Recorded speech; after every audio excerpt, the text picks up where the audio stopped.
বাগেরহাটের মোংলায় ফলের বাজারে নৌবাহিনীর অভিযান, 4 ব্যবসায়ীকে অর্থদণ্ড। বাগেরহাট থেকে এইচ নান্টুর রিপোর্ট।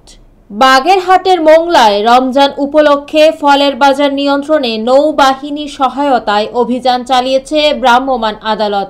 সোমবার দুপুরে পৌর শহরের চৌধুরীর মোড়ের ফলের দোকানে এই অভিযান চালানো হয়। এ সময় মূল্য তালিকা না টানিয়ে চড়া দামে পণ্য বিক্রি করায় কয়েক দোকানিকে নগদ অর্থদণ্ড করে ভ্রাম্যমাণ আদালতের নির্বাহী ম্যাজিস্ট্রেট আরাফাত হোসেন। ভোক্তা অধিকার আইন লঙ্ঘনের অপরাধে 4 ফল ব্যবসায়ীকে নগদ 17,500 টাকা জরিমানা করেন তিনি। উপজেলা সহকারী কমিশনার ভূমি আরাফাত হোসেন এ মোবাইল কোর্ট পরিচালনা করেন।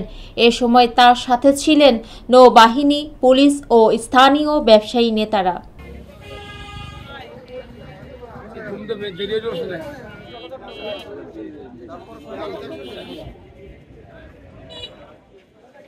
টাকা দিচ্ছেন না?